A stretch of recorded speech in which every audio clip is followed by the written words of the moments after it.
Hey friends, I am Dr. B.V. Rao of Usha Clinic and founder of the websites umedicaldoubts.blogspot.in and drraghavamedicaldoubts.in. Through these videos, I am providing the basic knowledge about the commonly occurring diseases for the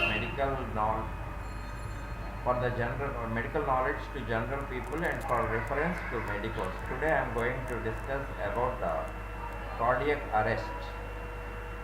Cardiac arrest is defined as the sudden stopping of circulation to the brain. After stopping of circulation, if appropriate treatment is provided within 5 minutes, the patient can be saved, because after 5 minutes of lack of circulation to brain results in irreversible cerebral damage.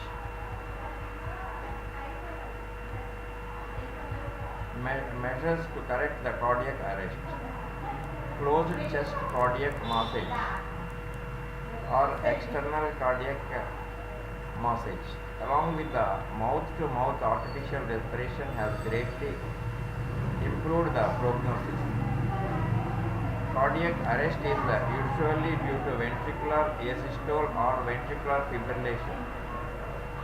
These two conditions can be distinguished only by electrocardiography or by direct inspection of the heart. It usually occurs after the myocardial infarction, but also during surgeries like thoracotomy and diagnostic procedures like intravenous pyelography. It also may occur in hypersensitivity to drugs like penicillin, etc., due to anaphylaxis. Electrocution is also an important cause of the cardiac arrest. Diagnosis is made by the sudden loss of consciousness, absence of pulse in carotid or femoral artery, confirmation in case of doubt by electrocardiogram, preceded by treatment to prevent delay. Treatment to be given within 5 minutes of the arrest. The immediate steps to be taken are to restore an oxygenated blood supply to the brain and to the heart muscle.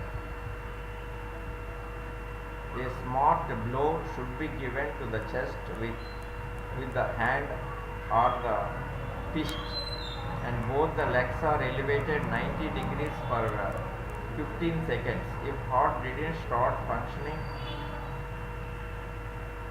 confirmed by the carotid and femoral pulse, go to the next step. Carotid pulmonary resuscitation. The purpose of the closed chest cardiac massage is to empty the blood from the ventricles by compressing the heart between the sternum and spinal column. This is accompanied by laying the patient on his back and on hard surface like floor, or inserting a hard board behind the thorax.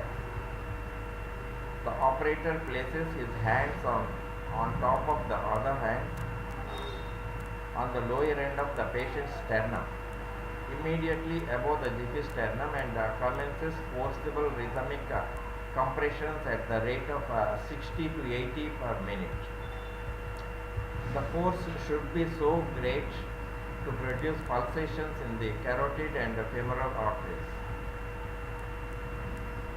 It is the respiration which stops then followed by the cardiac arrest. Mouth-to-mouth breathing. The head of the patient is hyperextended and the chin is raised to clear the airway. Mouth-to-mouth breathing is started. It also can be done directly or through a specially designed tube if it is available. Cardiac massage and artificial respiration are continued till the heart beats again. This process is helpful if the cardiac arrest is due to the ventricular asystole. If it is due to ventricular fibrillation, should be corrected by electric defibrillating machine, which effective when applied externally to the chest wall. By this, the ventricular fibrillation is changed to ventricular asystole.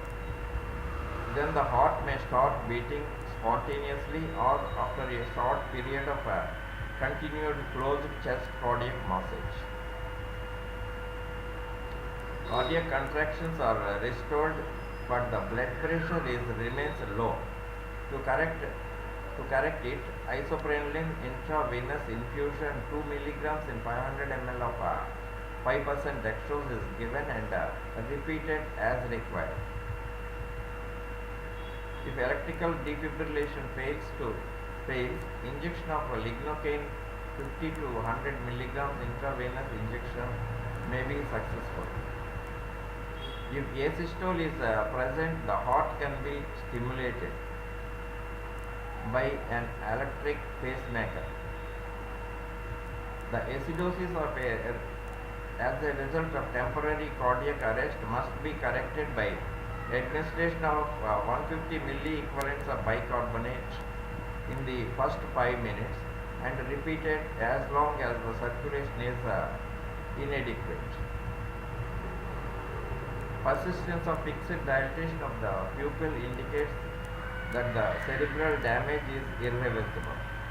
Other conditions misleading the diagnosis may be syncope of vasovagal attack, rupture of heart due to myocardial infarction, rupture of aorta due to dissecting aneurysm, and massive pulmonary embolism. That's all about the cardiac arrest, and in the next video I'll discuss about some other disease.